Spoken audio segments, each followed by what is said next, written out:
On September 17th of 2023, the Southern California chapter of the MUFON organization, which is the Mutual UFO Network, hosted a meeting featuring Paul Hynek, who is the son of the late Dr. J. Allen Hynek.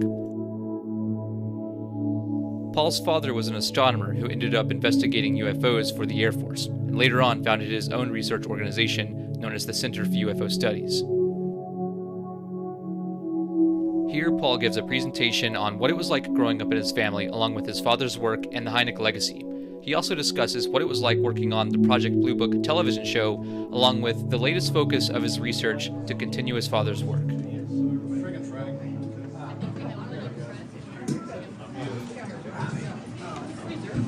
Hello. All right. Thank you so much for coming out today. If you've seen me speak before, I'm sorry. But if you have, you may know that I like to get the energy going at the start of the talk. So I'm going to ask you all to please stand up. Okay? And stretch out a little bit. Hold your hands up in the air. Okay, I'm going to take a picture, and I'm going to tell my friends you gave me a standing ovation. All right? Shucks, you're too kind. And that concludes my talk. So, for you fellow speakers, that's something I did. I was speaking in Spanish in Argentina, in Campiza del Monte, the Sedona of northern Argentina. And this is a movie theater, and it was hot. I'm the keynote speaker at the end of the day. The energy was really flagging, and I'm thinking, okay, I'm going to be warbling in my best Spanish. There's no energy in the room. This is going south right away. So I said, hey, everybody, why don't you stand up? It's just hot in here. Let's have some energy. And I came up with that idea, taking out my camera and saying, he gave me a standing ovation. And they just loved it. They started clapping and cheering. And the energy just shot up in the room. So I've done that a lot because I've always felt, for me, I like public speaking, and I don't really get nervous, but I feel like I have to make some kind of connection, whether it's eye contact with one person or something, and this allows me to do it right away. And I love that. The first time I spoke was the memorial service for my father. And I was a 24-year-old kid in Chicago. My family asked me to speak, and I said, why me? I was terrified. There was no internet to learn how to speak. I'd never spoken before. There are all these accomplished professors. And I was just mortified. I knew I was going to make a fool of myself. I didn't know if I'd be able to speak at all. I knew I'd be crying. And I didn't know, do I write out every word? Will I be able to read through my tears? Do I write out keywords? And will I remember what they're supposed to mean? Can I make a joke? I didn't know. And I got up on stage, and I felt the wave of love. I'm just their friend's son, their relative or their friend's son. I could have just cried and sobbed and tripped going off stage, and it would have been fine, right? And so I always, that feeling of connection. And so now, when I speak, no one's died, right? So it's okay. But I like having a feeling of connection. All right, so I'm going to go back to that first slide. My thing on here. Okay, this is taken from a black and white photo showing how cool science is. And we have Earl to thank because Earl made this super cool psychedelic trippy version of it.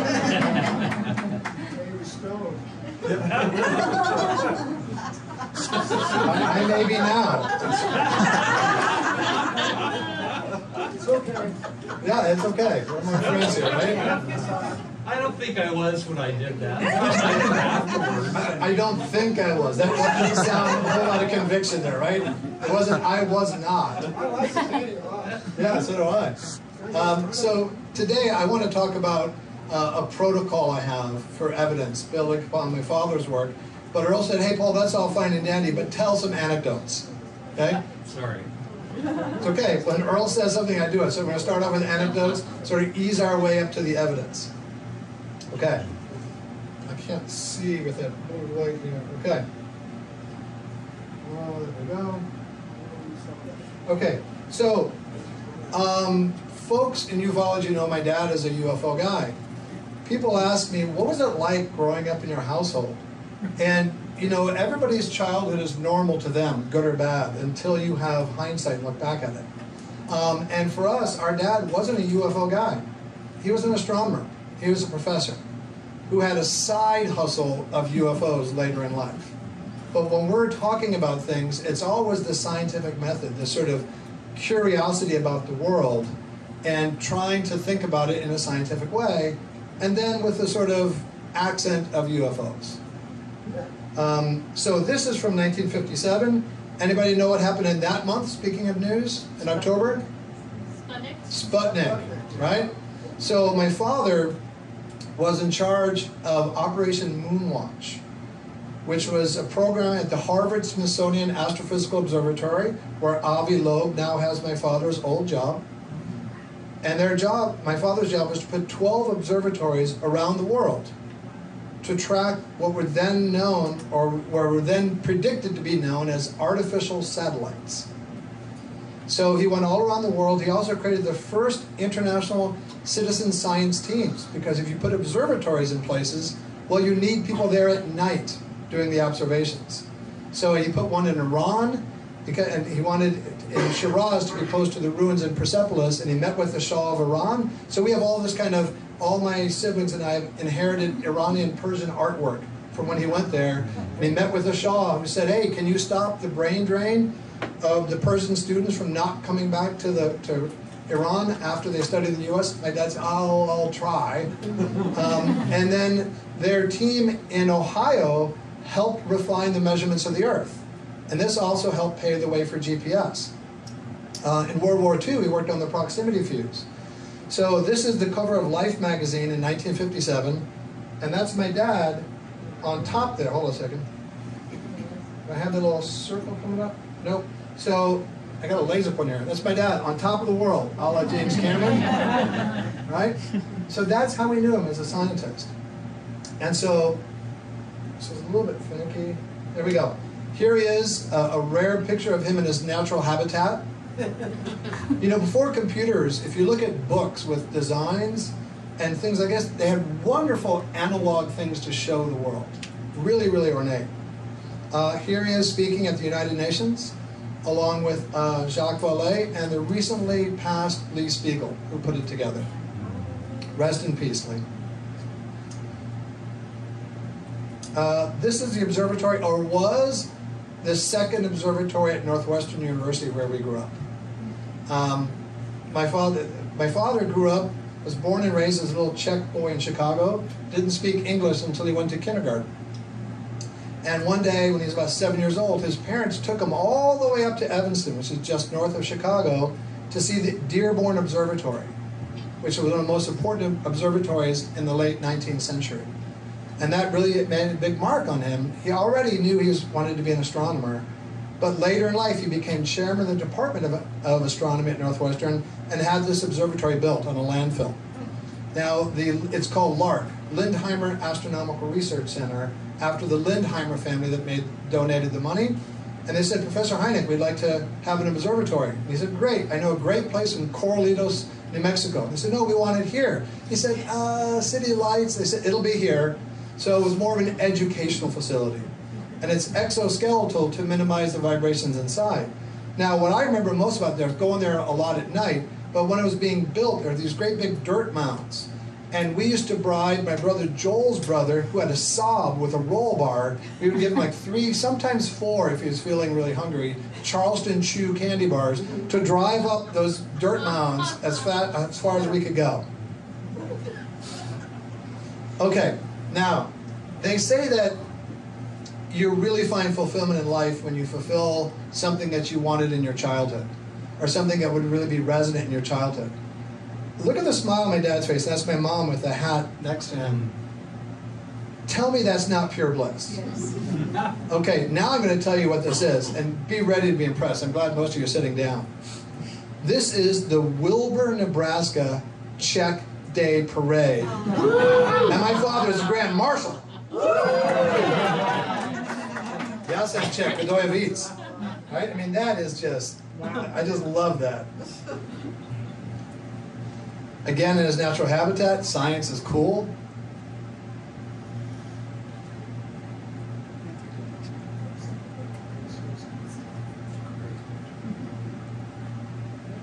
Anybody know what this is? What trailer? I've got a secret. Can you hear that?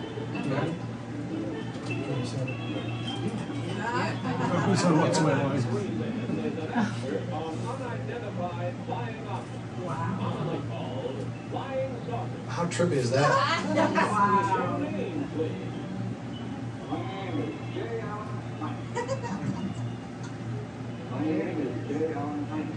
Oh my gosh. Don't give it away.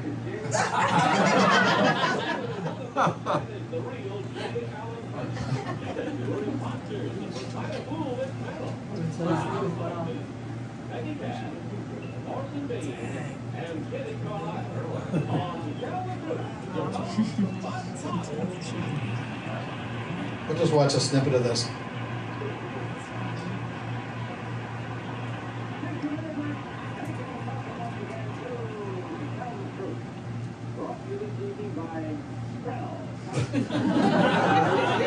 The official hair product of aliens. I'm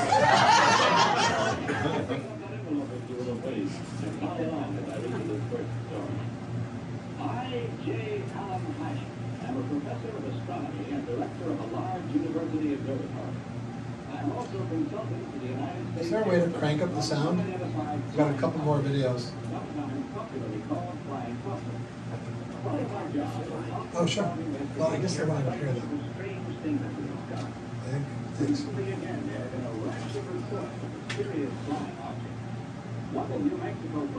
Seems a crime in a music center not to have booming sound, right? Yeah.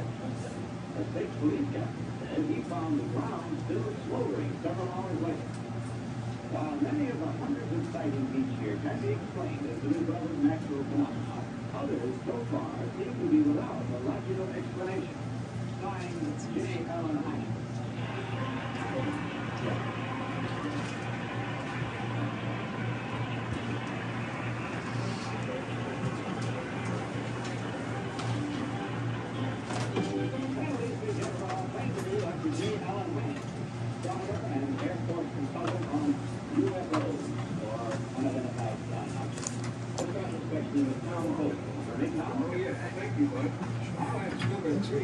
If there's been any photographic evidence of UFO, there's a lot of photographic evidence, but none that we can definitely pinpoint and say this is extraterrestrial.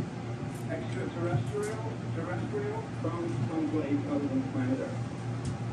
Thank you. Number two, has there been any real factual evidence? Has anybody been hurt, injured, or touched any of these unidentified flying objects in the air, on the ground? To the best of my knowledge, no.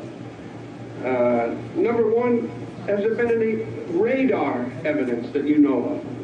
No, none that I've heard of or that come to my attention through the Air Force. Thank you. Thank you, yes. Number three, do you think people drive these white egg-shaped things? I mean, people from outer space? You won't find anybody who's a consultant to the Air Force, Miss Cass, who will give you an affirmative answer on that. That's good. And number two, who's Long John Neville? I think he's a radio announcer. Thank you. Number one, have there been many things that you think came from outer space in the last, say, year? I have an open mind on it. There's no evidence to support whether they came from outer space or not. There are 15 or 16 cases during 1963 that have not as yet been thoroughly investigated. There's no good answer to them one way or the other. Number two, this New Mexico police. Orson B. Yes, number one, who coined the expression UFO, unidentified flying object? It was during a newspaper interview after a man named Kenneth Arnold cited 9 objects flying off around near Mont Rainier. The Number disinformation three, runs deep, my who friend. used to write for the magazine Variety, wrote a book about UFO. I have no idea. Number two, do you know? No, I don't. Number one? No. Number two, now, just off the cuff, just between you and me, do you think there's any of them little greenies in the I won't tell the Air Force. I don't have any information that there are, no. Number one, Now, Number 2, do you know who Gerald Hurd is? Yes, he is a science fiction writer, I believe, in England. Number 1, this flying object that the New Mexico policeman sighted was built like an upside-down bathtub, I read, that glowed. And it said it could have been one of those things that the Air Force is doing that takes off sort of like that. You know. Sort of like what? Number 1 understands. Is that possible? I hardly think so, but well, we have to keep an open mind. Number 3, there have been a lot of phenomena around Fort Knox. And it has been suggested that there was a concentration of gold there that created some kind of odd things. Is that possible? I think what you mean is there have been a lot of reports from right. the Fort Knox area, and this may be because people in that area suspect that people might be after the gold. Uh-huh. And that's it. Time for you now to take your flying objects in hand and mark your ballots, if you will, panel. Mark them at once. Without consultation, simply vote now, if you will, for number 1, for number 2, or for number 3. And our team of challengers will receive the usual $250 for every incorrect vote. All ballots marked, panel? All right, Tom, for whom did you vote? I voted for number 3. He seemed like a kind of a no-nonsense fella. I guess they all did, but I voted for number 3. Peggy, which one did you select? Well, I would think number 3 was a professor because he acts like a lot of teachers I used to have. But I voted for number 1 because I don't seem so sincere. Mean, which one do you think is the real one? I voted for number 2 because I think Long John Neville has a show. I heard it just the other night. There was some poor wretch on claiming to have been to Venus. He gets a been there. So I don't think anyone who knows about UFO would say, I think he's a radio announcer. He would know. And I think therefore number 2 is trying to throw us off by... sorry, friends. Tune in tomorrow. Kitty Carlisle. Well, I voted for number 2. I think they were all absolutely remarkable, but Gerald Hurd is a man who wrote a famous book about flying saucers and unidentified objects. And number 1 was marvelous, but I'm for number 2. Very well, that splits the vote about as widely as it can be split. With a panel of 4, 1, 2 for number 2, 1 for number 1, 1 for number 3. Let's go into the charm circle now and see how that stacks up with truth itself as we learn now which of these gentlemen is indeed the astronomer and Air Force consultant on unidentified flying objects. Therefore, will the real Dr. J. Allen Hynek please stand up?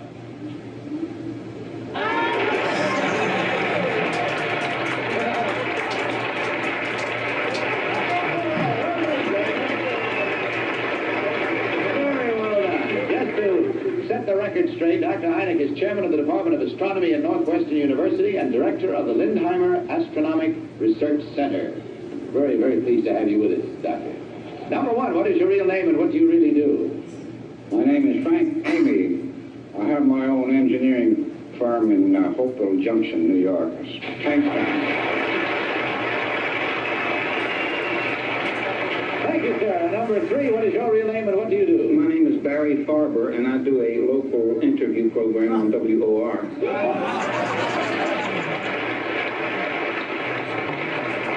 Well, you did a good job of fooling this panel, believe me. And in checking the score, I'm sure you know already that there were 2 incorrect votes, and that's twice $250 or $500 coming your way from Aerowax, and of course a gift of all the fine products and the makers of Aerowax. Gentlemen, thank you very much for working us into your evening, and I hope it was as much pleasure for you as it was for us. Goodbye and God bless you.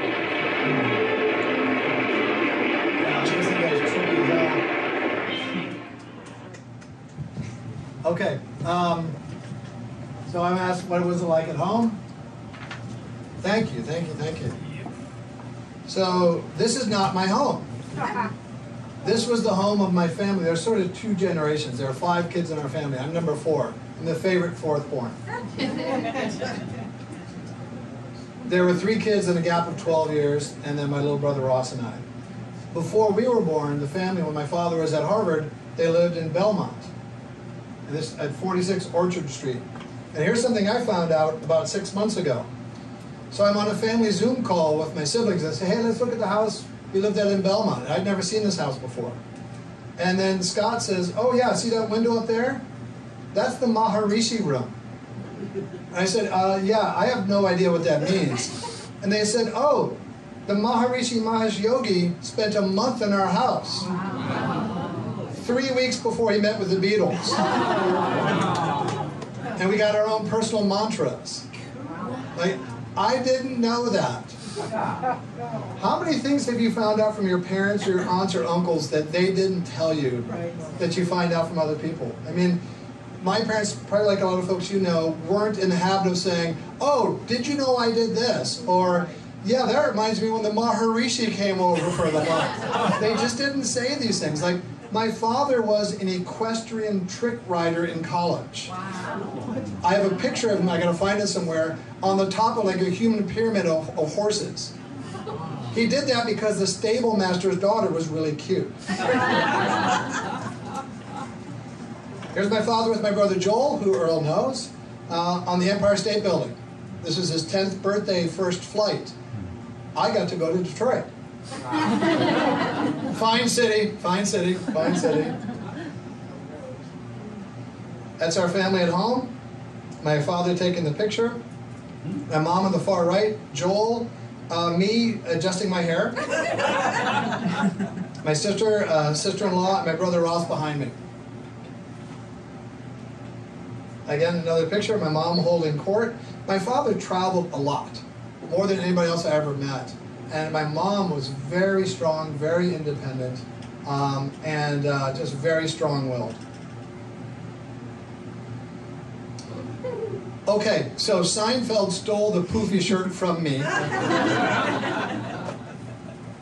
It's my friend TJ on the left there who convinced me that this would be swashbuckling.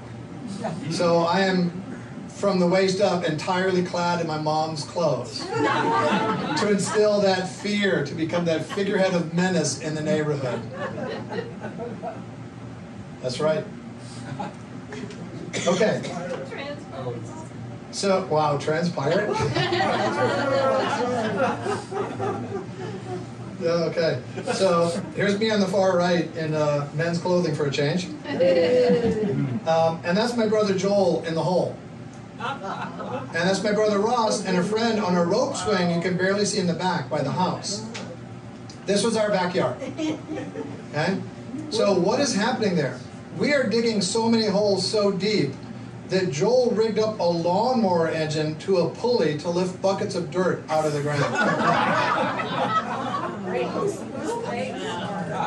Whose legs? Those are, I think, one of my neighbors. That's my brother Ross in the blue shirt. And I don't know, some neighborhood kid.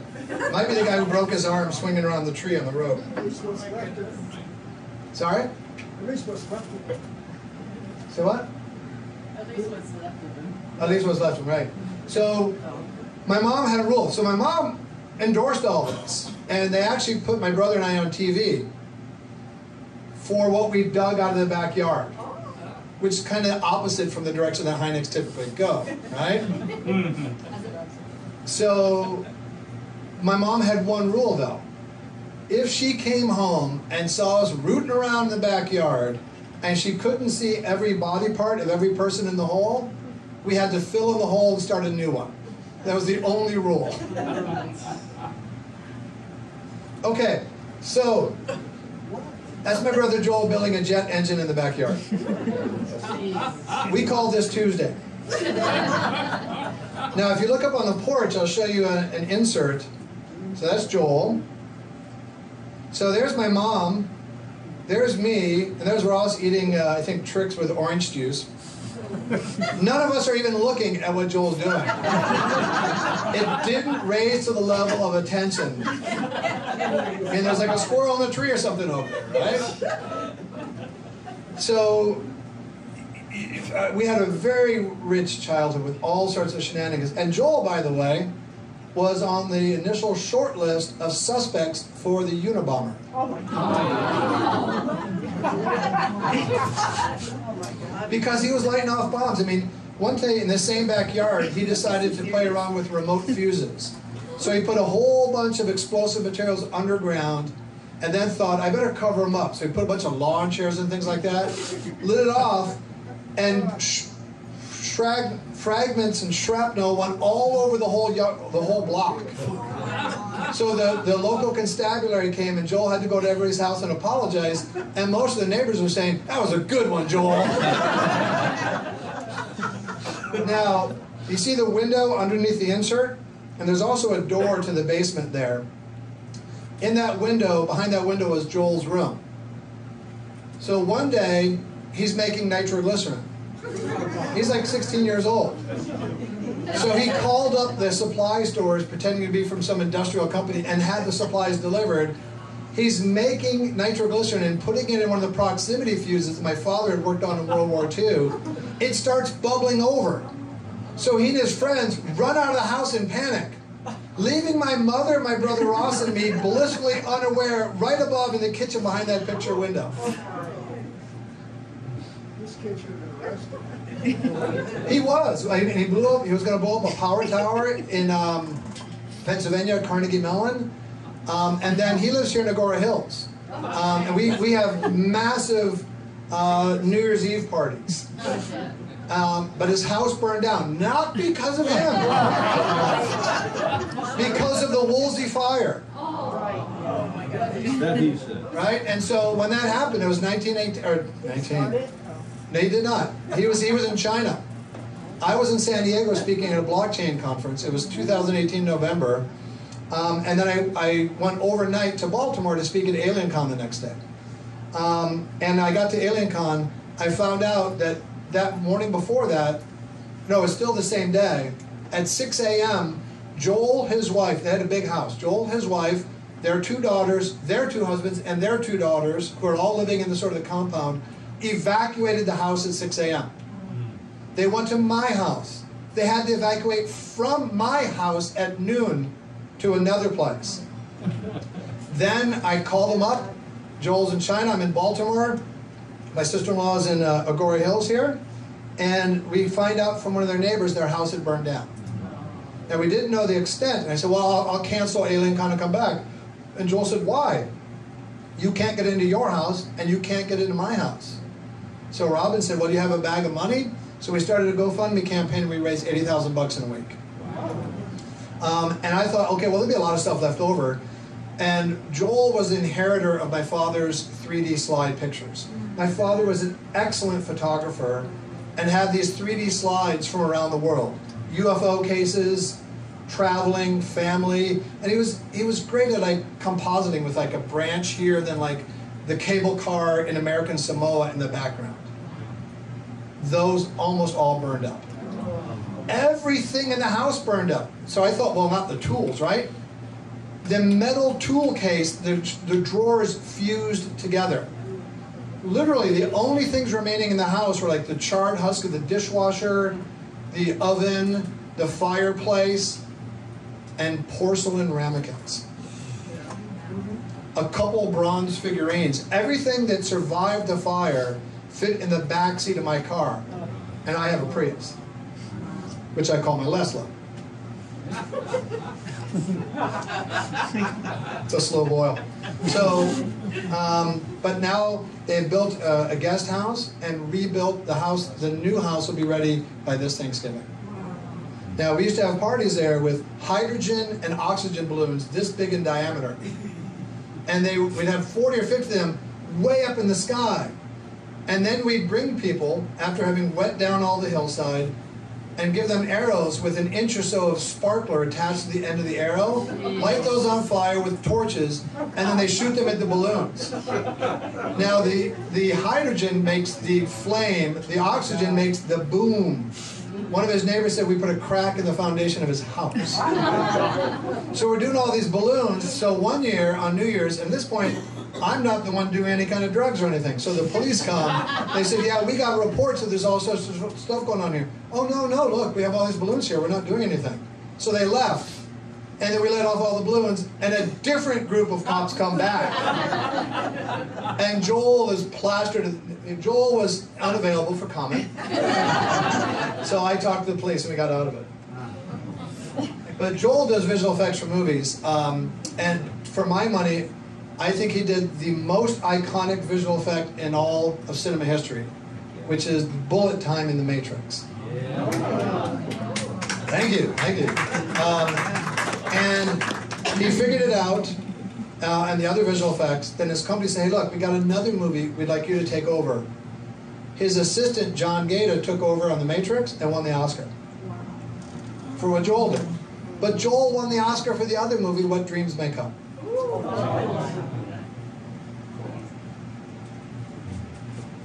Okay, here are the 5 of us kids. We have a vacation cabin in Northern Ontario, Canada, that my father built with Project Blue Book money. We've been going up there every year, except for COVID. My father loved it there. You have to take a boat to get to our cabin. There's no electricity, no running water. We have an outhouse with bulletproof Lexan at the top in case there's a strafing run. You never know. And so this is the raft we had, and on this day, all 5 of us kids swam across the lake. One of us, let's not ask who it was the worst swimmer and almost drowned, but would have drowned before being taken out of the lake, since all the other 4, including his little brother, had made it across the lake. So I'm barely able to stand up here. You can see the little scrawny one, second from the left there. And that's my brother Scott on the far left. He's a PhD from MIT in engineering, which, as you know, is a poor man's physicist. Yeah, I think you're going to be some engineers here. But you don't have to worry, they don't usually get violent. And my sister Roxanne, who's a wonderful nurse midwife and an artist who would take pencil drawings, or make pencil drawings, of newborn infants in Boston. And sometimes, unfortunately, the baby would pass away. You can't really give grieving parents like a Polaroid of their deceased infant, but you can give them that pencil drawing. It's got enough of a remove, so they printed an article about her in the paper. My brother Joel and me and my brother Ross, who worked for Abbott Labs and helped develop some of the COVID testing, worked for Abbott Labs ever since he graduated Northwestern.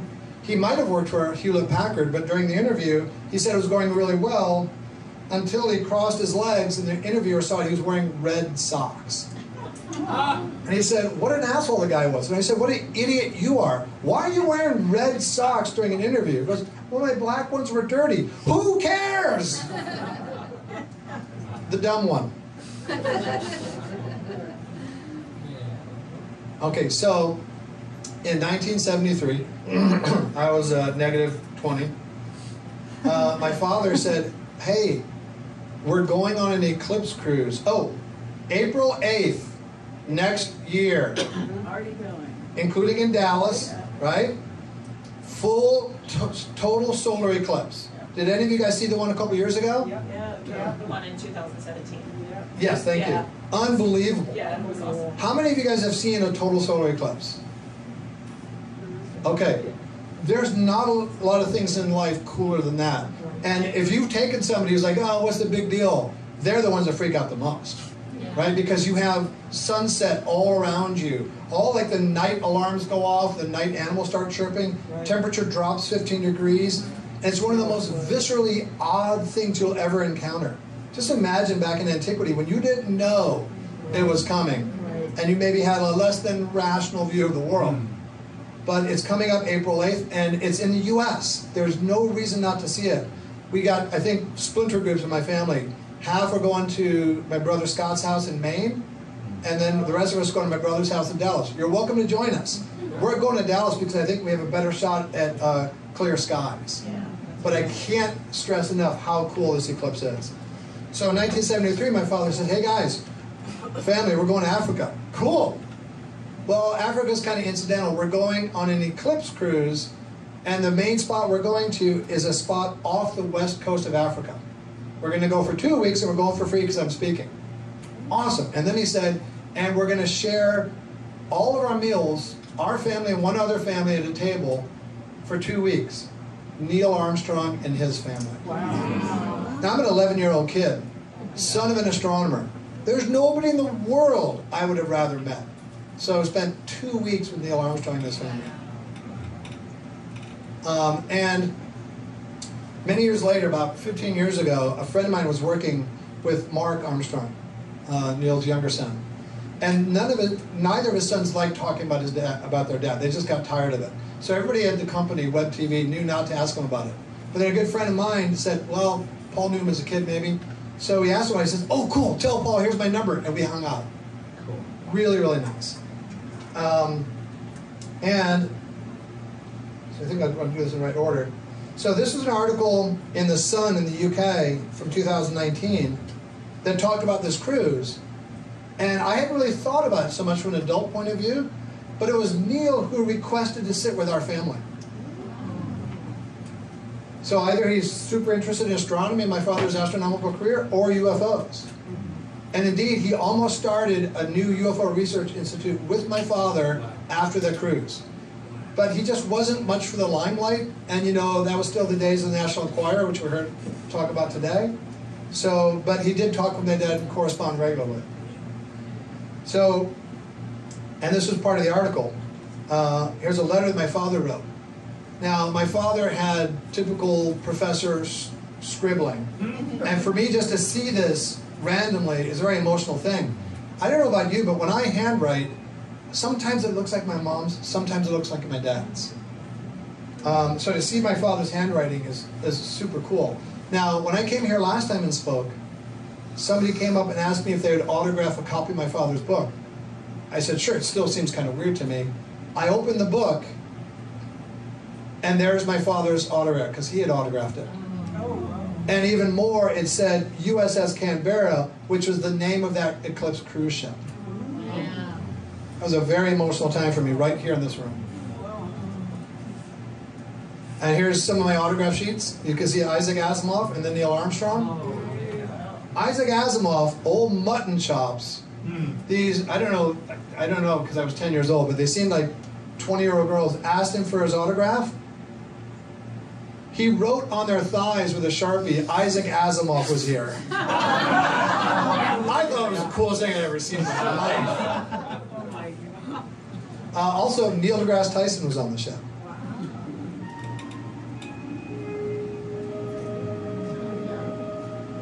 Does a body good. So, a couple years after that, my dad said, you know, there's this guy calling me, wants to do a movie. Steven Spielberg. And he wasn't a household name then, right? I mean, he had done Duel and Jaws and some TV shows.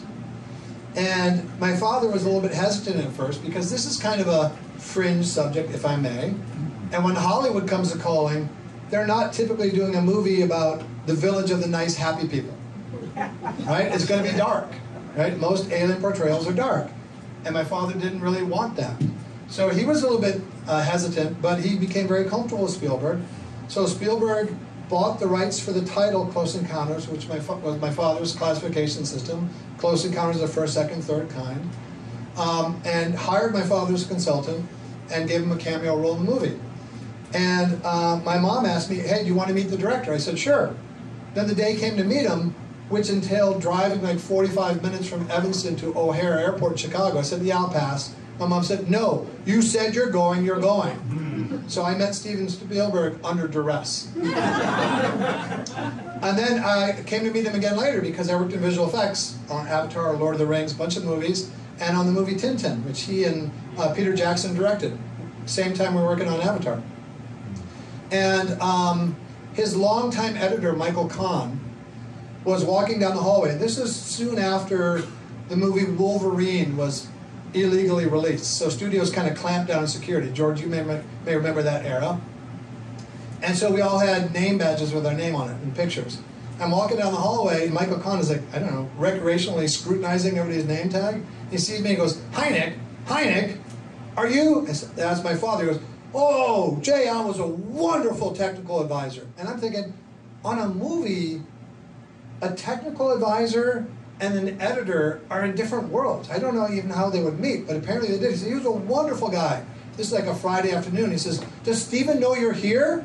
I said, I really don't know if he knows or cares about my whereabouts. Monday morning, 9 o'clock. Paul Hynek to the set.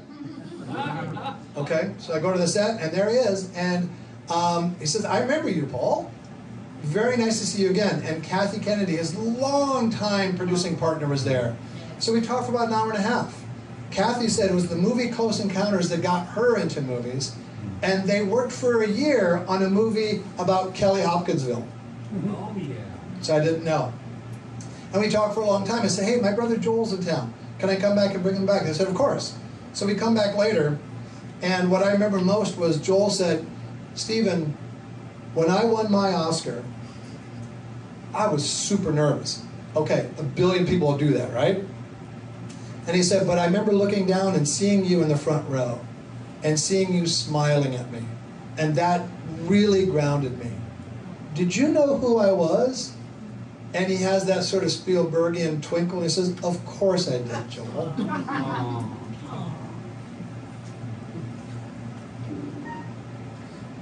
It's one of my favorite photos. Here's my dad on the set.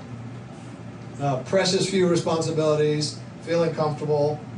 And he had his trailer. Super fancy trailer, right? I'm just going to play a couple minutes. I found this relatively recently. It's Spielberg talking about my dad.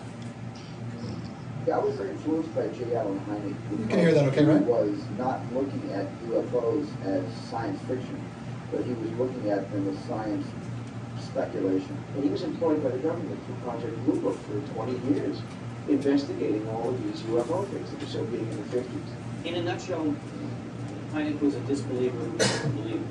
He found the witness reports very credible, and he found so many similarities from so many portions of America as well as throughout the world that he became a convert to the fact that the government was hiding something and something was afoot. At the end of it, the government disbanded Project Blue Book and said, hey, no evidence of any kind of any sort.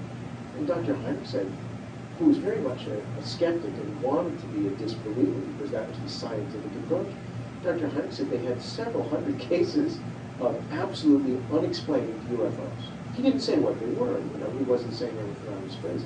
But he said, we came across stuff there was no possible way of debunking some of these things. It was unexplained. So I met with him, and I used him, and I picked his brain, and he consulted with me. He's even in the movie in a clip of the scene for that. 6.1 seconds. Originally, everybody else runs away, and he's the only person there communicating with aliens, but it just didn't play well. His existence. The term Close Encounter of the Third Kind was taken from Dr. Alan J. Hynek's book. He's who created the term Close Encounters. Close Encounter of the First Kind is one that's... This is from the actual trailer of the movie. Close Encounter of the First Kind is visible contact with UFO. Forget the shape, forget all that point. It's something that you just can't explain. Close Encounter of the Second Kind are those which leave a physical trace. Holes in the ground, burn rings, broken tree branches, telephone lines down, animals disturbed, the stopping of car engines. And the close encounters of the third kind are the most interesting of all. Close encounter of the third kind is really when you meet it. So imagine you're a studio executive, and you're hearing all this buzz about this space movie with one of the best titles of all time, Star Wars. And you're at Columbia, and you got this up-and-coming director who wants to name a movie Close Encounters of the Third Kind. Now, it's not going to fit on any marketing materials. Nobody understands what it means. And it has to be explained, and it's too super technical. So does anybody know what the original name for the project was? Watch the Skies. Now, in the movie, or in what you just saw, you saw, I think it was Balaban saying, my father didn't say that UFOs came from outer space, right? He didn't know where they came from. I don't want to elaborate on that point a little bit. I did a debate last summer with my now friend Michael Shermer, the founder of Skeptic Magazine, who came and spoke in my class at Pepperdine. And I reframed the debate and to say that, one of the problems I think most of us here are open to the idea of UFOs, I guess. But I bet all of us know people in our family and friends that aren't. And I think one of the big problems that people have in leaning more into this or other phenomena is summed up by a saying that's often attributed to Richard Feynman. There are two kinds of people in the world. Those who are okay with questions they can't answer, and those who are not okay with their answers being questioned. Right? There's a real strong philosophical fault line between the two groups. And I think a lot of people just won't get into UFOs at all, because they'll say things like, well, okay, yeah, I mean, I know there's all this congressional stuff going on, and Roswell won't go away, it's like a bad rash, and there's all these cases that seem to be good, of Air Force pilots. I know there's good evidence, but I just can't get over where they're from. You don't need to know where they're from, right? Science, honest science is saying, there's something here. It's like my father, this is the sort of the narrative arc he went on. He was a skeptic. He didn't become a believer, as they say, because that's not a word scientists traffic in, right? You're not a believer. You're an acceptor of data. So at first he's like, well, they're flying saucers. This is before UFOs, before UAP, they're flying saucers. Nothing to it. All a weekend's worth of work, right? And he came to accept there's something going on. But many people are not comfortable with that sort of intellectual purgatory, that resting point of, yeah, there's something going on, but I don't know what it is. Most people want to say, well, yeah, there's something going on, but they must come from Zeta Reticuli, and why do they eat this, and why do they mess around in cornfields? You don't need to know what it is, you just need to know something's happening. Right? So if you're talking with people that are UFO curious, try that approach of saying, let's separate the weight of the accumulated evidence from where they come from, because frankly, unless you're a contactee, you may not know. Okay? So, Project Blue Book.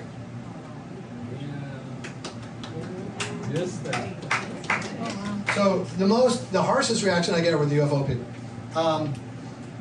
This show was being made, and we were contacted by the producers, my brother Joel and I, to be consultants on the show. First thing I did was negotiate and double our rate. And then I said, hey, look, Joel and I both have significant experience in Hollywood. Typically with a consultant, my dad is sort of an atypical example. You don't do anything, and they call you when they want some help. And I said, we'd like to lean into this more. It's about my parents. So can we come to the set and read the pre-production scripts and give input? Consultants don't give notes. They give input. They said, sure. So Joel was really too busy. The scripts were sent to him, but he didn't really have a lot. He was working on a movie in China. He actually caught the last commercial flight out of China before the COVID clampdown. But I read all the scripts and gave a lot of input. Went to the set 3 times, hung out with the cast and crew, became friends with them. And for the record, it is not super creepy at all to have the supervillain from Game of Thrones play your TV father. Super, super nice guy. And, you know, they're all well-meaning. Everybody involved with the project liked UFOs. Arturo Interian was the network executive. Because of the show's success in the first year, he got poached by MGM. So now he's in charge of Handmaid's Tale, Fargo, Wednesday, like 3 or 4 other shows. Sean Jablonski, the showrunner, is a friend of mine still. So is David O'Leary, the creator. And they let me, you know, you don't have control when it's about your family. You have potential influence that you build up as a function of the relationship. You pick your battles. A couple of things that I would sort of push back against.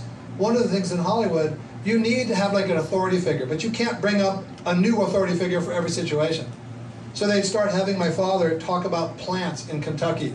I said, he would, you know, PhDs, when they go to a conference in their subject, like my father focused on binary stars for his PhD, he'd be confident talking about binary stars, but not so much about black holes, even though he's a PhD in astrophysics, because they go through such a narrow lane. So he is not going to speak knowledgeably in front of other people about flowers in friggin' Kentucky, right? Or even more absurd was, he was, you know, explaining these nuances of deep sea ocean current. I said, that's the exact opposite of his chosen field of work. So let's at least say something like, when I was a kid, I was really into the ocean, and one of the things I remember was, you know, something to make it a little bit more believable. The other thing was, they tend to make scientists who they think are smart talk with logic all the time. That's not logical. Physicists don't give a rat's ass about logic. It's evidence. So I got them to back up from the Spock train for a little bit. One of the other things was, in season 1, TV mom is in the hardware store getting a bomb shelter, which never happened. Oh, by the way, the show was not accurate, it was authentic. And they went to great pains to talk with us about my mom and dad. What were they like? How would they respond? So a lot of the things in the show didn't happen. It's okay. But my parents reacted in a way sort of true to their core. People ask me, hey, what about that lesbian Russian spy? Well, my mom's brother was maitre d' at Studio 54. She saw a lot of stuff. So you should see the stuff they left out of the show. Kidding. Sorry, Mom. But so it was respectful to our parents. You know, the broad beat is a professor who doesn't care about UFOs who gets sucked into it, and then my mom sort of trails along. And I kept saying, you got to punch up my mom's character. She was very strong. So she's in that bomb shelter episode. And she says, I'd like to learn how to build a bomb shelter, which she would have done in real life had we built one, because my father was traveling. And the store clerk mansplains to her, well, your hubby's out of town. When he comes back, little lady, we'll take care of it then.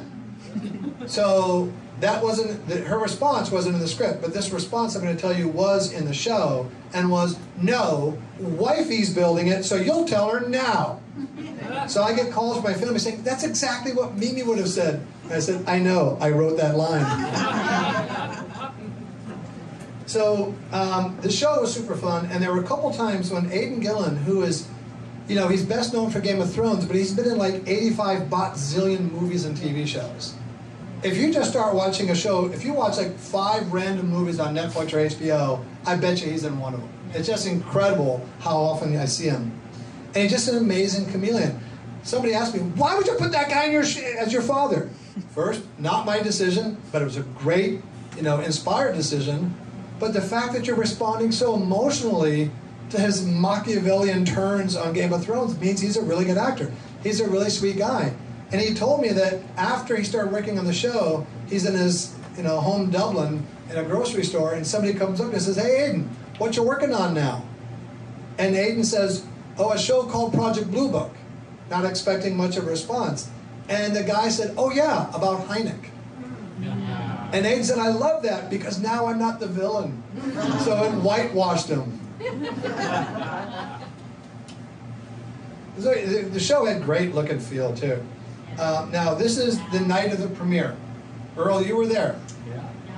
Right? And that's a super cool tie that Aidan has on there. And there's my TV mom and my brother Joel. This is that morning in New York. Scheming Littlefinger on Game of Thrones. But now he is starring as a college professor who investigates UFO sightings in the new drama Project Blue Book. Welcome to the show, man. This is so interesting. It's based on real cases in the 50s and 60s of UFO sightings, the investigation by your character. It's not anything I've ever seen. I was there that day. Tried to catch up, but just disappeared. Until the detective. That's funny. You say it was, whatever it was attacked. Michael Malarkey grew up 10 miles from Wright-Patterson Airport. He's Dr. J. Allen Hynek, and he led those investigations in the 50s and 60s. So what can you tell us about him? Well, yeah, the show is centered around the emergence of the UFO phenomenon in the early 50s, the hysteria and wonder that inspired in people, the U.S. government's reaction to that and their investigation into it. They brought in this astrophysicist called Alan Hynek, who was a college professor, to, you know, explain away, quell people's fears. You know, originally he came in as a skeptic, and his arc is he went from being a skeptic to, you know, one of the leading proponents of the UFO movement, because through his research he just found it just wasn't as simple as that. It just wasn't simple to just rubber stamp all these cases and sign them into a, you know, the ed books as solved, because a lot of them weren't. Very interesting guy. He wrote several books, one of which in particular inspired Spielberg to make the film Close Encounters of the Third Kind. and some of the cases he investigated were used as templates for stories within Close Encounters of the Third Kind. So, X-Files in the time of Mad Men, yes, but also I would think Close Encounters in the 1950s would be a quite appropriate connection to make as well. And this is also a very stylish show, and you're actually wearing one of his ties. Yeah, okay, so this is the first time I've worn this, but I reached out to a couple of Hynek's kids, Paul and Joel. I always reckoned that he must have been a great guy to have as a dad, but I wanted to know, and so who better to be in touch with than his sons, and they were very gracious, very helpful, shared some great things with me, including this tie, which is a tie he wore in the 1950s. Well, it looks good on you. Yeah. This show looks great. They're going to challenge you, believe it or not. And it is Project Blue Book. It premieres Tuesday, January 8th. This is the second season, and the first time I went there, I heard the name Hynek more than a family reunion. It's on boxes everywhere, and I walk up, and there's one of the guys on the crew, and he's wearing a Green Bay Packers jersey. So, of course, I made the natural response, "Are you from Wisconsin?" With plenty of pathos in my voice. And he goes, "No." I said, "Well, were you dropped on your head as a kid? Why are you wearing a Packers jersey?" Chicago Bears fan, long suffering. And he just starts giving me all this crap, right? And I'd asked for it. And then somebody said, "Oh, Mr. Hynek, can you come over here?" Then you realize I'm the son of the guy that shows me. He says, "Oh my God, I'm so sorry." "No, dude, you're a Packers fan. That's what you need to say." But it was so much fun being there. It's just surreal, right? Because here you are in this parallel universe. And so the night of that premiere party, Earl, we're in the house, right? And so that was even weirder because that's like my parallel reality house. So there's all this kind of distance, but when I'm watching the show, sometimes it's really fun. I'm like, "Oh, they're chasing UFOs, that's cool." Then I hear Mimi and Ellen, "Oh shit, that's my parents." And the last episode of the first season, TV Mom is wearing a turquoise brooch. And I said, "Oh, they really got that right, because that's exactly the thing that Mom would have worn." Then I realized I'd given it to her a year and a half earlier and forgotten about it. So when those streams cross, it's really weird. So this is the 6th episode, I think, of the second season. Now, there was going to be a third season, and I met with the producer and the creator. A&E was already fully committed to it, and most of the third season was going to take place in Europe. We had the big beats worked out. There was a big cliffhanger at the end of season 2. Now, for those of you who watched it, they weren't going to bring back Werner von Braun. He had a great sort of tease in there, because he had that sort of interdimensional teleporting ship. I said, "Hey, what are we going to do with that?" They go, "Nothing. That actor was an asshole. We're not bringing him back." So when you see shows, right, there's like bottleneck. There's a lot of reasons in movies and shows why something that you think makes sense from a plot point of view doesn't happen because of mundane production costs. Or the guy's an asshole. So we met, and everything was going well. But then it didn't happen because Arturo Interian, who is the big vociferous booster of the show, who Earl knows, left. The new guy took over, doesn't like UFOs, and doesn't like scripted shows.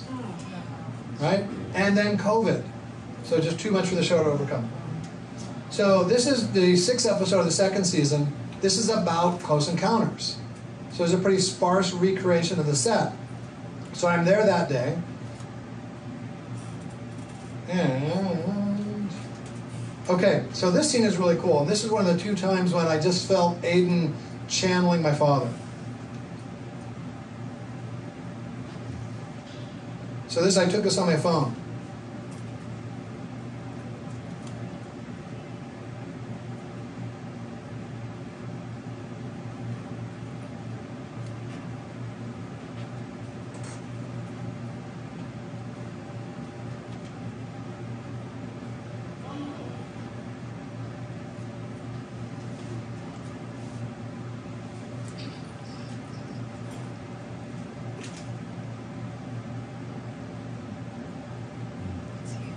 Strangers in love.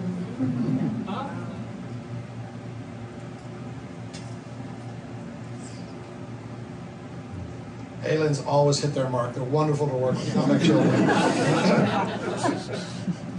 In the movie Close Encounters, all the little aliens were little girls, and they had to make the scenes the takes really short because they'd all start disco dancing. Now here's another view of that scene that I filmed from the monitor showing the dailies. And he didn't smoke a pipe much, and I asked why, and they said, well, pipes kind of connote stagnation.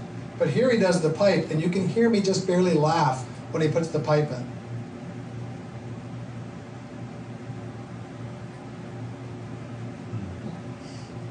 That's where he feels like my dad.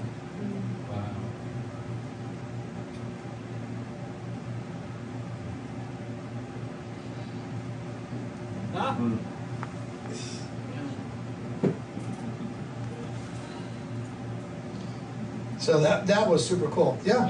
Did you say that's how they originally were going to do it in Close Encounters with Feds? Yeah. Everybody else runs away, and he's doing like hand gestures and signals with the alien, with the long stringy alien. I wish they'd done So the whole crew just started cheering at that point because it really felt like it nailed the spirit of my father. And I also asked him about the pipe. Pipe is a difficult thing to work with, right? Because you can drop it. And Aiden said he practiced for 2 hours on how to put it in his mouth and then bite it and not have it swing around. That's how conscientious he was, right? I saw in the interview, he asked me, hey, can I wear the tie? Yes, Aiden, you can wear the tie. Such a sweet man. So, towards the end of the day, he said, Paul, we want to give you a cameo. You're going to be a cameraman. So I'm in wardrobe here. I said, okay, who's the dialogue coach I should talk to? They said, oh, no. You have such a commanding presence. You don't really need dialogue. I got it. I know what you mean. Okay. But I came up with a backstory. I'm Lance, the cameraman. Hard scrabble background, but picked myself on my boots, got through the union, well regarded, couple lapses in judgment, but I'm more or less okay, one of the guys, right? Not a Packer fan. So here I am. In my office. This is the last scene of that episode, and you can just walk for it. You can see me here. Shall we? Thank you.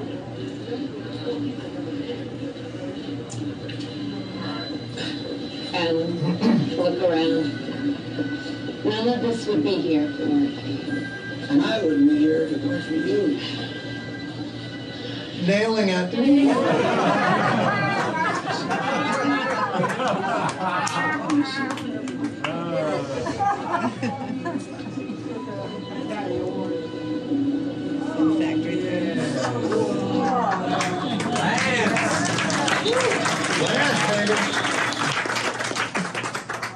So after that, they kept me up there. Overnight. No, they asked me to speak on behalf of my family to the cast and the crew. So you can see here's TV Mom right here in the front left there. And it was a really moving experience because I said, look guys, you're doing a good show.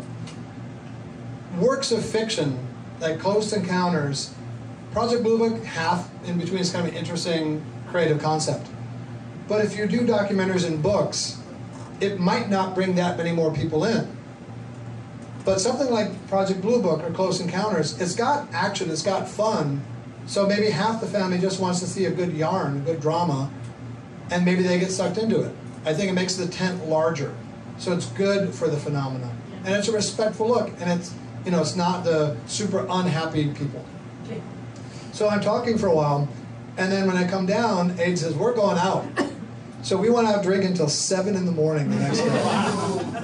He's Irish, that's right.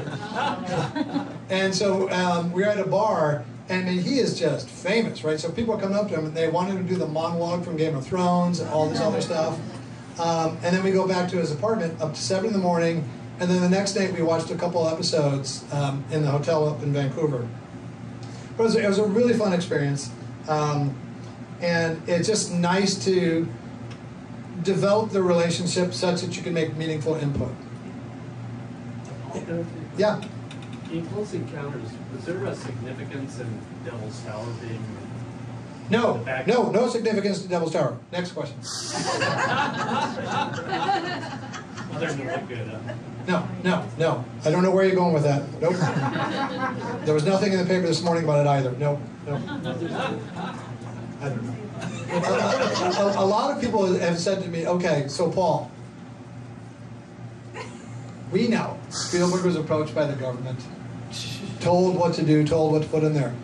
Hell if I know. I don't know.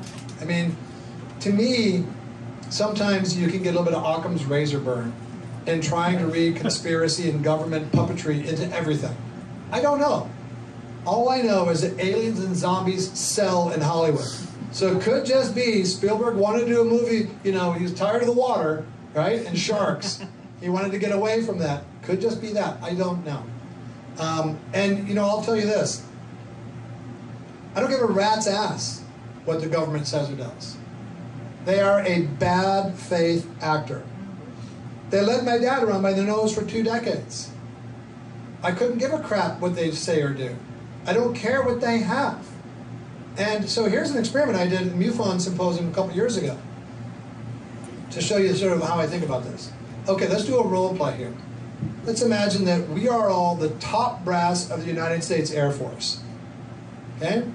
We are not at a MUFON event. We are dyed-in-the-wool Air Force career people. So let that mindset soak in for a second. And we're having a conclave here. And it's in a music store because no one would expect the Air Force to be here. Right? This is under wraps. And we don't trust the Pentagon, right? The bugs and all that. So that's why we're here. To decide if we release the information we have about flying saucers and UFOs. All of it. Whatever it is that we have. Bodies, hangars, craft, whatever it is. Now, in your capacity as a thought leader and a commander in the United States Air Force, raise your hand if we should release that material. Not a single goddamn hand. Right? That was sort of a pity hand at the end there. Not one hand went up. Right? Why should they? I mean, would I like the information released? Sure.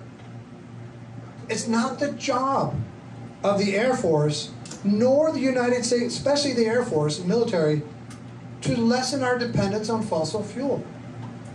It's not their job to make the world better. It's their job to kick ass. That's their job. I kind of want them doing their job. I don't want them transcending, going out of their lane, making big decisions. So why would they release it? And, you know, our friend Danny Sheehan, Jeff and I, good friend Danny Sheehan, many of you know him, he is doing amazing work. He helped draft the legislation that was passed on December 23rd that has more teeth than any prior legislation to force the government to release this information. And he's got whistleblower protection. Got a nonprofit setup. Will it work? I don't know. The hearing so far, nothing burgers as far as I'm concerned. Right? Now, another thing about this that some of you may know, that I learned from my friend Jacques Vallée, is that there are different silos of information. You've got like the executive branch, you've got the CIA, and you have the Nuclear Regulatory Commission. There's not a law in the world that's going to force information out of the Nuclear Regulatory Commission. This commission used to be known as the Atomic Energy Commission. And where do they have one of their big installations? Right next door to Roswell. It would have been their purview to collect anything there. Or in San Antonio from the Trinity case that Jacques and Paula have written about. Their security levels are like PQRS. You can subpoena all day long, and you're not going to get anything out of the Nuclear Regulatory Commission. So should we apply pressure to the government? Yes. But for me, I don't care. I think, and this is, I'm sort of foreshadowing what I'm going to talk about, I'm interested in the nexus. So my father, I felt, had 3 constituencies he had to keep in mind. The government and the military, mainstream science, which was his milieu, and UFO believers. Try to think of 3 more distinct groups than that. And I think he felt he had to keep each of these groups mildly displeased to be doing a correct balancing act. So I don't care about the government. Their job, you know, Freedom of Information Act, suing them for war crimes. No, their job, you know, here's another thing. If we had collected technology from Roswell and other cases, and successfully reverse engineered it, they'd be speaking English in Beijing right about now. We're not going to sit on that shit. Right? No way. So either we have it and we haven't figured it out, which could well be the case, but I just don't see them with that mindset or that role. I asked one of the guys who played the two generals in Project Blue Book, who in real life loved my dad. He was a big acid head in college and read my dad's books. But he said he had to get in the mindset of a guy, and I said, so during the show, you know, your character, if my father goes too far off the reservation, you'd kill him, right? He goes, yeah, and go home and hug my wife and kids.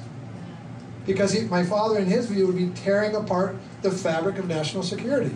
That's how they think. So for me, I don't expect too much coming out of there. We've been led around by the nose for a long time. So forget that group. So to me, it comes down to believers and scientists. So what I want to do is improve the intellectual bridge between these two camps. And I think that's where we make real progress. And that's how I grew up. 1 foot in science, 1 foot in UFOs, and I was a French major, so I don't know what to do with that. My father once asked me, what kind of job are you going to get with a French major? I said, Dad, you went to vocational school. You got such a practical view. College is not about getting a job. It's learning how to think, how to communicate. That's why I go to college. But what kind of job are you going to get? He called my younger brother and I bozo because he was tired of remembering all the kids' names at that point. So this was really an emotional experience for me. This was a press event in my native Chicago right before the premiere of season 1. And they asked me to be on the panel, and they said, hey, would you help us get a professor from Northwestern to moderate the panel? I said, I can, but it's a spectacularly horrible idea. Northwestern hated my father's work. He said, you should get Mark Rodiger from the Center for UFO Studies. He said, great. Put him in touch with Mark. He's out of town. I said, there's another guy there that you can get. He's out of town. They said, would you do it? So I did. So I'm moderating the panel. There's the showrunner, Sean, Michael Malarkey, Michael Harney, the general who would have killed my dad, and TV Mom. And this is in Chicago. The only time I ever spoken in public before in Chicago was my father's memorial service. So theater's full of press. People had taken my father as a professor at Northwestern. And the next day we went around there on to all the TV stations and radio and NPR in Chicago. And it was just such a surreal experience for me. I hosted screening parties for Project Blue Book. And here I have Arturo Antarian and the creator, Michael Malarkey, and my brother Joel. And we play the show and we ask them questions. Really fun events. I'm also, and I think again, will be again this November, the MC for a high-tech film festival. And one of our big supporters there is Kip Thorne. I don't think I've got him in here, but Kip Thorne one year couldn't make it in person because he was on his victory lap accepting the Nobel Prize for proving gravitational waves. So, you know, have you seen those robots where they have like the face, the top, the monitor is the face and it rolls along? Yeah. So we worked out a bit. Oh, mine idea, it's so cool. And you're gonna groan, I know. So Kip was like in Sri Lanka, right? So during the show, I say, we just want to honor our friend Kip Thorne. Now, I got Stephen Wolfram to come out, that's a different story. But so here the robot comes down the aisle, comes up on the stage, and there I am bantering back and forth with Kip. And I said, hey Kip, why don't you show us a real Kip Thorne gravitational wave? So he starts going like this, and then when he went like that, I pretended to carry on the motion, brought out a mic, and dropped it. A Kip Thorne mic drop, and somebody caught a picture of that mic in air. So one year at the festival, I had a panel of guys from the show. Super fun stuff. Now, before Project Blue Book, I wasn't active in the UFO community. I was just my father's kid. What am I going to talk about? And that's something I'll talk about more now. Then somebody asked me, hey, Paul, would you speak about AI, which I know a fair amount about, and UFOs? And I said, well, okay, but how about instead of me, how about I ask questions about UFOs and AI to Jacques Vallée, who knows a fair amount about UFOs, and if you didn't know, has a PhD in AI from Northwestern. They said, yeah, that sounds good, so I did. And talk about imposter syndrome. I mean, I think, what am I doing here? Am I even worthy just to ask questions? And he was so gracious, and we've done a lot of press events and interviews since. But one of the things I want to show you is that Jacques' socks. And he's given me those socks, and I have some on today. One of my favorite, this is UFOs and Big Feet. What more appropriate article of clothing than socks for Bigfoot? So what is my role in ufology? Okay, I can give anecdotes, as Earl said, about UFOs, but okay. I mean, I'm going to get tired of that. So I've been trying to figure out. I think I may have something that may give me my answer of what to do on a longer-term basis. Many of you know James Fox, my friend, the documentarian. So James Fox showed me something really cool. So he's super interested in Socorro, right? I could have said, what case is this? I would have said Socorro, okay? Now this illustration done by Michael Schratt, many of you know, who's done a great yeoman's work for ufology in taking dusty typewritten cases and bringing them to life, right? So James Fox told me about this book by Ray Stanford, Socorro Saucer in a Pentagon Pantry. That's a great alliterative title, but also kind of speaks in a sort of a humorous way to disclosure, right? They're not about to open the pantry door. Again, bam, my father's handwriting. And here's what's really cool. Ray Stanford, holding that with like CIA gloves, right? Says he, in that letter, was the real insignia for Socorro. Which is that. Which is now my family crest. Now, there's Jacques, and I took this picture, and we went to Socorro. We went with Larry Lemke, physicist from JPL, to try to find the exact spot. Now, Jacques and that woman had been farther over on the right, and I saw something that kind of blurred out in front of Jacques here, and that was a Boy Scout, and I can sort of, kind of like an earth talker. I can kind of see the subtle things in the earth, and I saw something. I said, Jacques, you need to come here because somebody's talking to us. There's something that's, I'm 100% sure there's something going on here. There's a message here. And here's what I saw. I don't know if you can see it or not. Okay? If you can't, I can give you the picture later and point it out to you. So I thought, okay, I was like, okay, that's kind of funny. And Jacques said, I don't think it's here. But then later, Larry said, yeah, I think that's actually about where it was. So it was just kind of a fun time. So, junior field investigator, get my merit badge. Okay? But what I'm interested in, and these next pages are from MUFON, thanks to Earl, is evidence. So let me go back to that because it's a cooler slide to look at for a little bit. I'll give a brief bridge here. So about 5 years ago in Calabasas, where I live, I was with my friend Nova Spivak, who crash-landed tardigrades on the moon. Pretty freaking cool. And he knew about my dad. He said, hey, Paul, where does your dad think UFOs came from? And I said, oh, there's two kinds of people in the world, blah, blah, blah. And I said, well, I don't know. He just thought extraterrestrial was sloppy and didn't seem, at least, to encompass the entirety of the phenomenon. And a lot of you may agree. He and Jacques felt that way. And Jacques has a famous quote that, when all is said and done, if it's only extraterrestrial, I'll be disappointed. So my father thought there could be something interdimensional. And my father was not a robotic scientist. He had Rosicrucian beliefs. So he had a spiritual underbelly. That sounds kind of weird. He had a spiritual side to him. So he said, thought maybe interdimensional. So my friend said, oh, dude, you need to read a book called Alien Information Theory.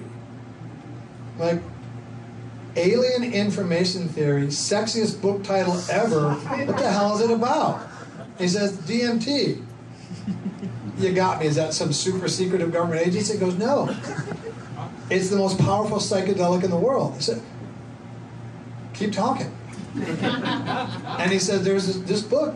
The theory in the book is that DMT, one of the better known variants is ayahuasca, is unlike other psychedelic drugs, both in how you feel the effects, but that it might be, as I call it, an Easter egg left by another civilization, or us in the future, to be able to access them.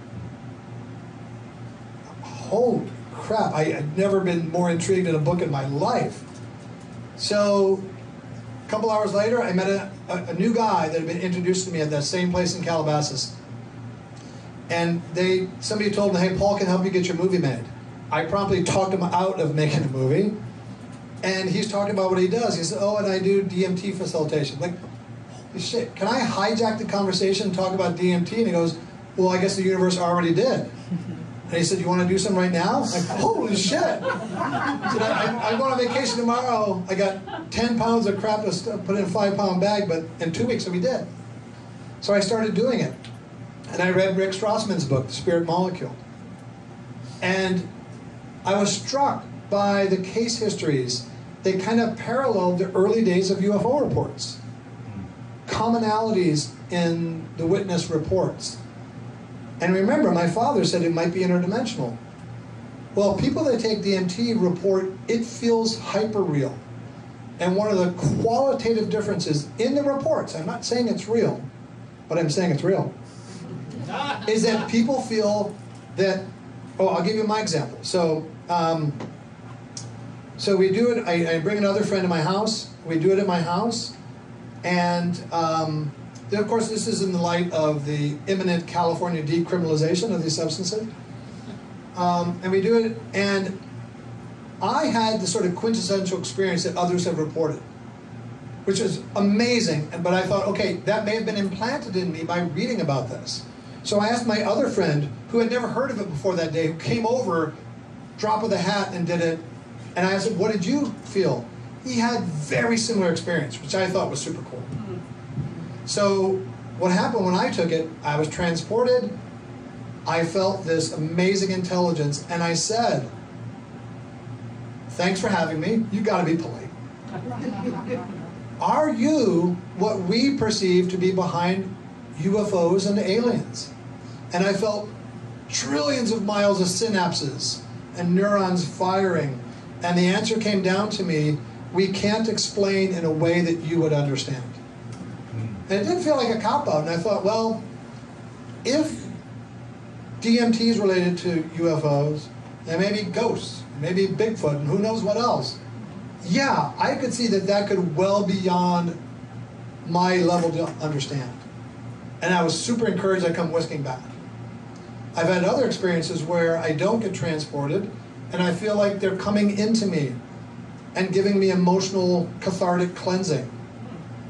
And so that happened the second time that night, because my friend said, hey, you guys want to do it again? My friend said, no, dude, I'm still reassembling the shards of my ego. I said, fuck it, let's do it.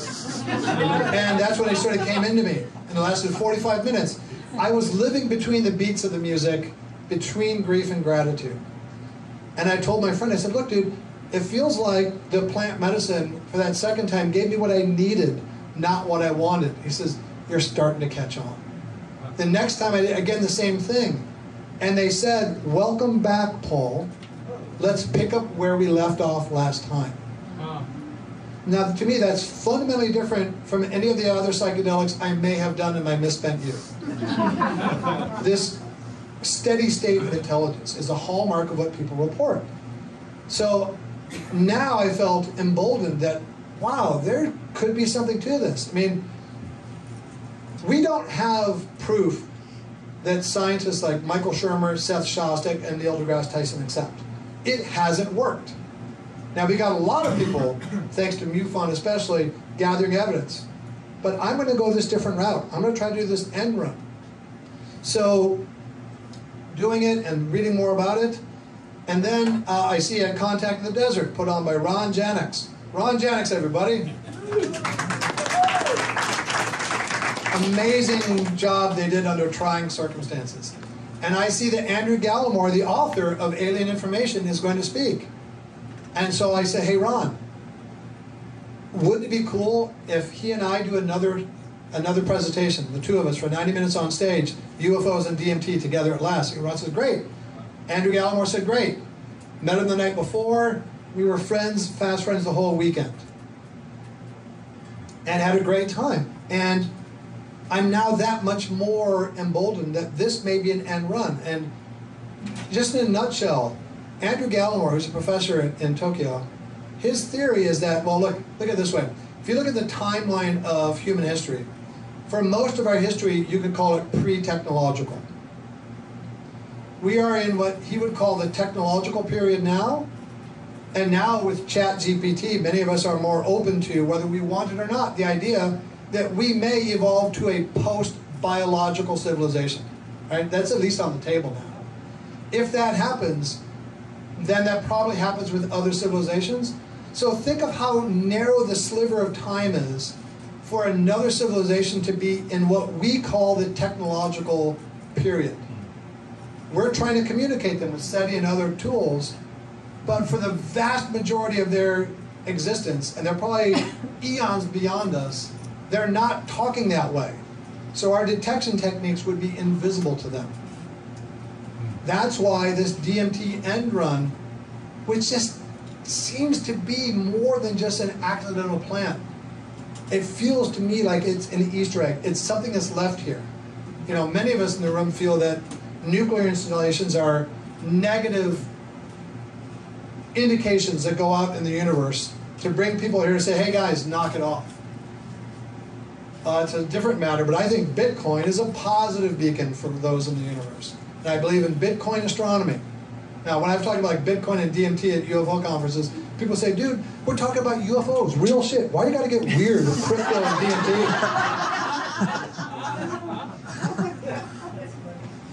So, I think there's something to this, that DMT might be a portal. You know, I can't do CE5s. I've never seen a UFO. I've never had an abduction. Okay? But I think that DMT is certainly a valid research avenue. Will it work? I don't know. But what I'm interested in, because my father used to take me to ESP conferences, so I'm interested in all the paranormal. For people who say they have repeated encounters with what they feel are superior intelligences, I'm like, great. Let's demonstrate the objective reality of that. Because what we brought back so far, hey, humans, knock it off with the nukes, let's do some more kumbaya, and maybe something personal like your Aunt Bertha has the gout, hasn't moved the needle for science. Forget the government. I want science to lean into this more, because if they do, that's when we get the big swath of people who don't believe in this already to lean into it more. So for me, that's my jam.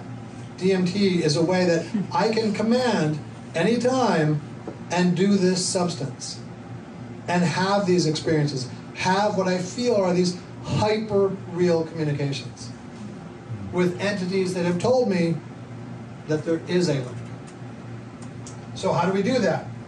Hell if I know, but here's what I'm thinking about. Okay, so we've got the MUFON evidence cases, case reports, right? Fantastic. But how can we prove the objective reality? No aliens were hurt during the making of these slides. Sure. These are AI generated, right? And here's a spooky question. Can you see that? No. Okay. And are the entities really who they say they are? How many of you, this is a safe place here, remember we're not the Air Force anymore. How many of you feel that you've had such a communication or know someone who's had a communication where it seems that the alien is not who they say they are? Okay, like 6, 7 hands. How fucking creepy is that? Right? I mean, the renegade Pleiadians are already using dark telepathic chatter to enslave us, and now they're fooling us who they are, saying they're Zeta Reticulans? Not cool, dude. Not cool. What do you think they are, humans? Yeah, that ought to be a law, right? So, Yeah, I just love that photo. Okay, so here, and communication is not easy. Can you guys see that over here? So remember the Voyager thing, right? Carl Sagan and Frank Drake, and Carl Sagan's wife was the artist on this. Communication is not easy. You guys see the movie Arrival? Yes. Okay, that language created by Stephen Wolfram, my friend. That's the difficulty in communications. This shows the humorous side, right? You know, we're asking for interstellar booty calls? I mean, what the hell's going on here? Okay, it's just not easy. Okay, so going back to Close Encounters, first, second, third kind. CE is Close Encounters. Yeah, now there's like 35 kinds. Well, think about it. Close Encounters, first, second, third kind. My father was the first alien accountant. That's accounting, right? And I teach accounting and finance right here at Pepperdine. So, Close Encounter speaks to the type of encounter. What I want to introduce is VE, verifiable evidence, that speaks to the level of how convincing the evidence is. So I've come up with 3 levels. VE1, curious.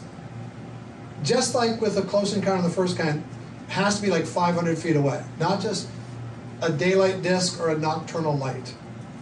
So can pass some level of examination and further study. V2, compelling, intriguing to scientists, not easily dismissed. So if Michael Shermer's on Larry King, he doesn't say there's nothing to that, he says, I just don't know.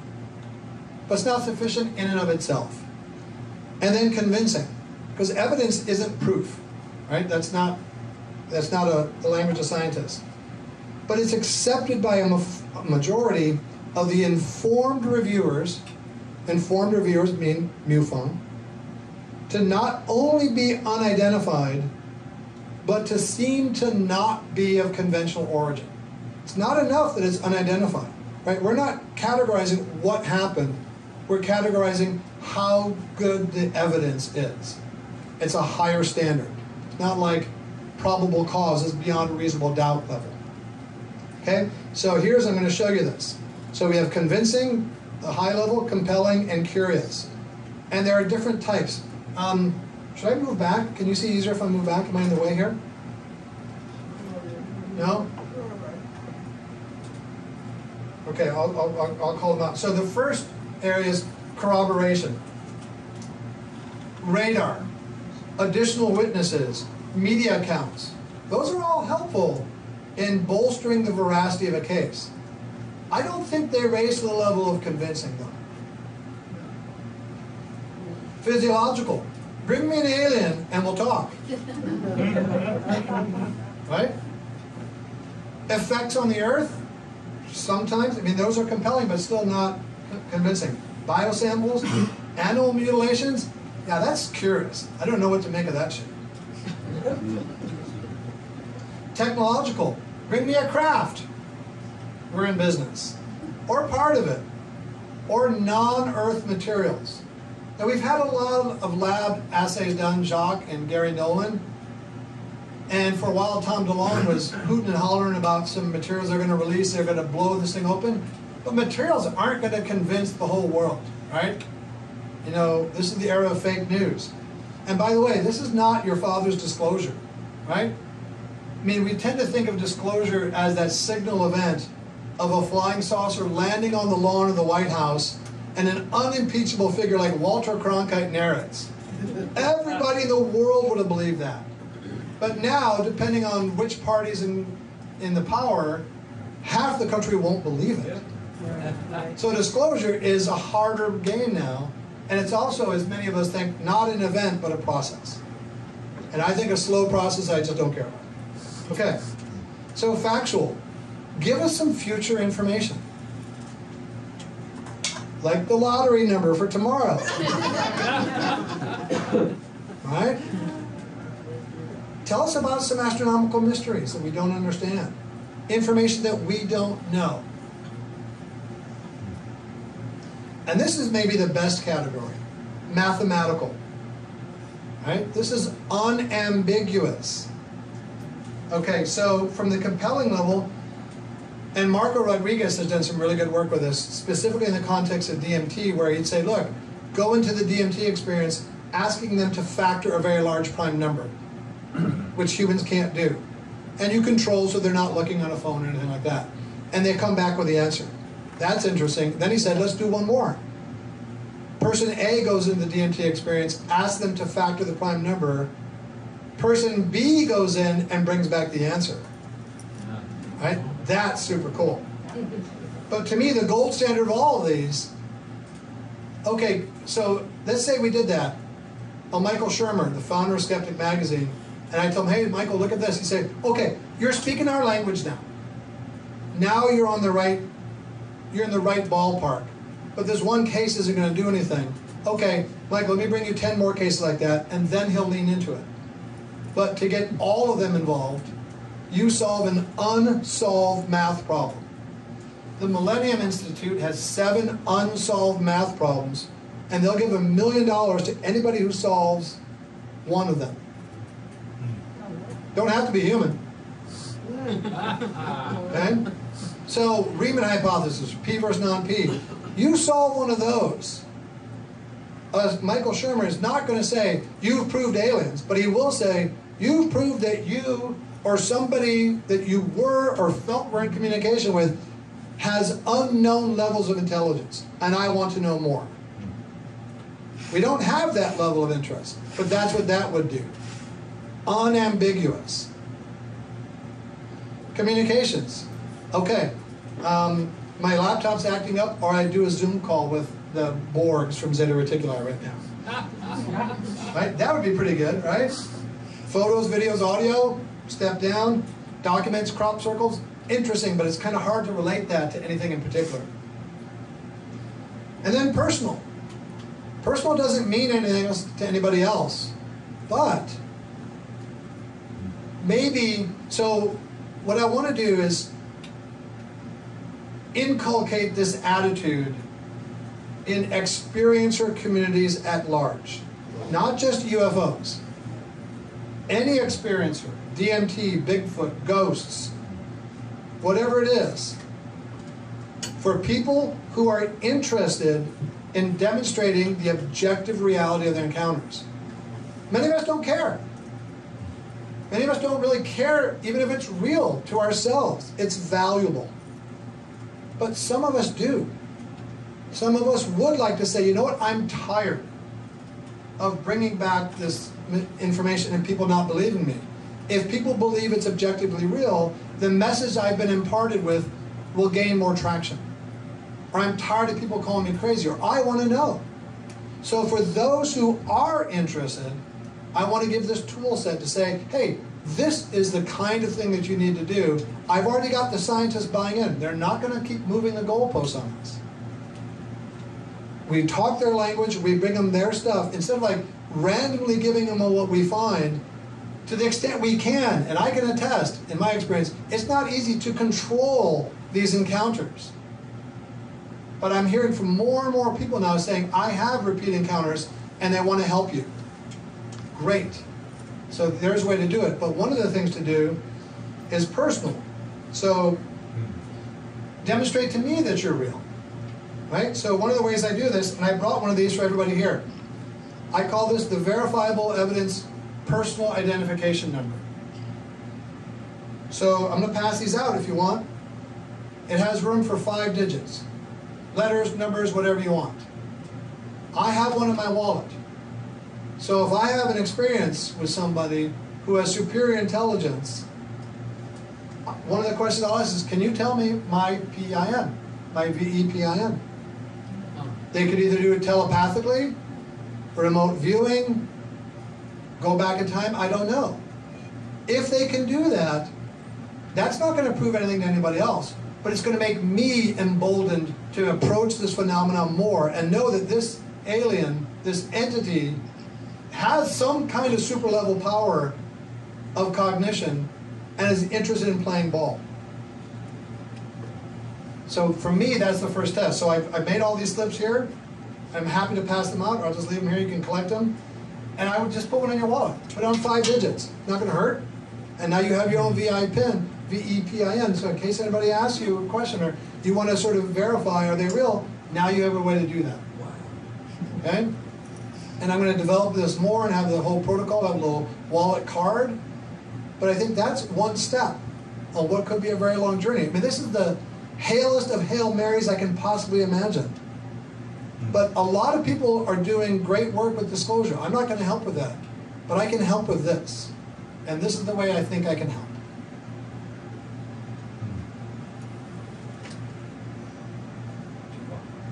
And then there's none. Maybe you come out with nothing. It has to be a category. So these are the VIPINs.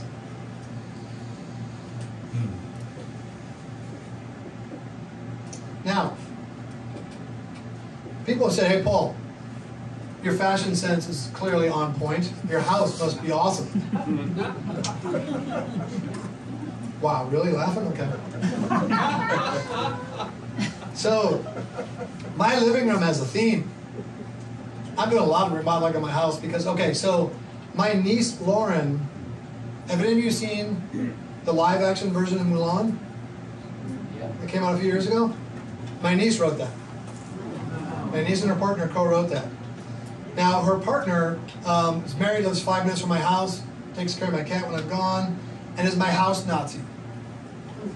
She has to approve anything I do on my house, because I'll go rogue. She let me do a theme in my living room. So I bought and installed that chandelier, which, as you can see from the insert, is inspired by Sputnik. Okay? This is how Hynix do it. Now, this is a Geochron. This is the new digital version. They used to have these old things. I don't have a picture in here, but they used to have the old things that were like this thick, and they had like plastic overlays to show where it's light and dark in the world. And they would have these in like behind James Earl Jones and like Hunt for Red October and movies like that. We had one of these when I was a kid. And my younger brother inherited it, and it was all messed up because we were playing around the house, it was all scratched up. So he sent it back to the factory to be refurbished. And they said, it's an honor to work on this. This is the second unit we ever made. So somebody there must have known my dad and given it to him. Wow. So my brother has the old analog version. I looked online, they make a digital version now. So this is, it's a little hard to see, this is a Samsung frame TV that has a wooden frame, mounts flush to the wall, and can play your own pictures or their pictures with low power consumption, because your TV is an empty black box most of the time. Well, at least for some of us most of the time. So you can play pictures, but I thought, I'll get the new Geochron, which goes connected through a hole from my garage, and displays real live-time geographical information. You can have COVID cases, there's APIs to do anything. Planes in the world, where it's dark, eclipses, satellites. All the little white labels, these ones are NOAA, National Oceanic and Atmospheric Administration. Those are satellites. And guess who's on the far wall looking at the satellites? My father. That's the theme of my living room. That's a great picture. That's by an artist named Harry Wood, who did another portrait of my father 20 or 30 years younger. My brother Joel had that. It burned down in the house. I'm having an artist recreate it for their housewarming gift.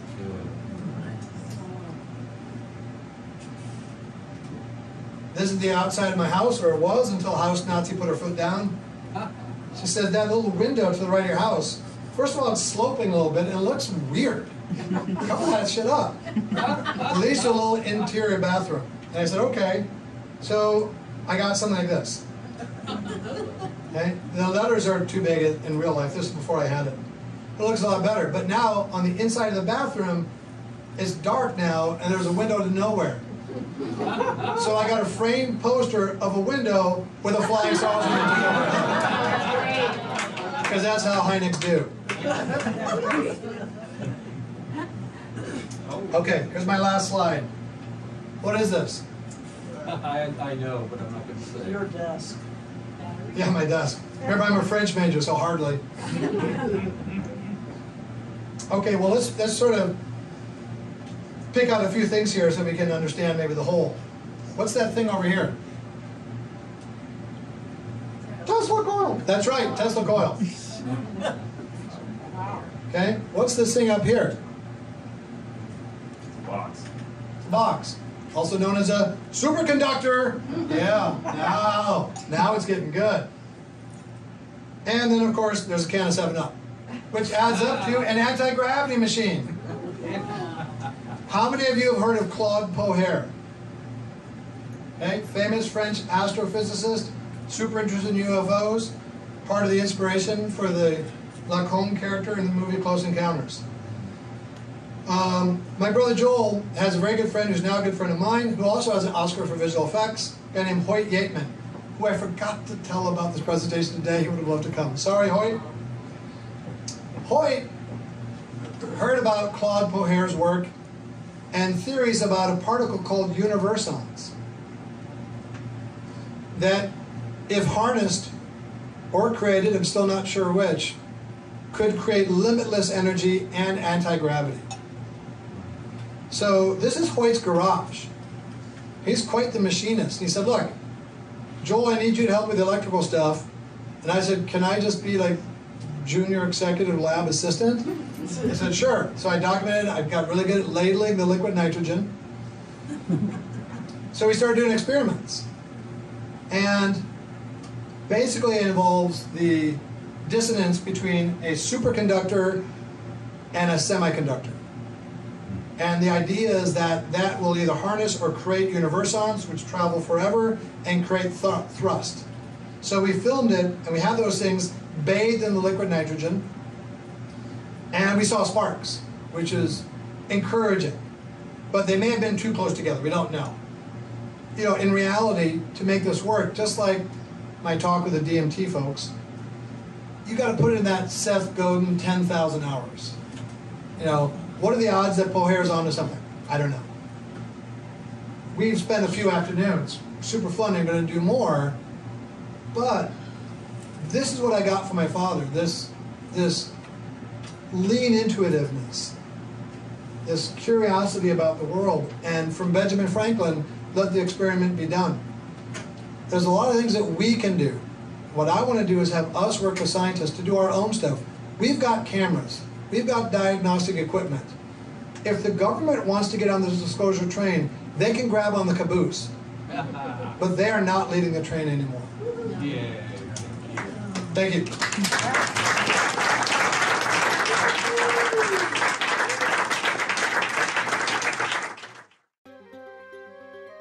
If you liked this video, be sure to check out our other content and get connected on our page and social media sites. Every day, new discoveries are being made all across the world and beyond, so let's work together to find out what's next. And remember, we won't know if we don't go. I'll see you in the vortex.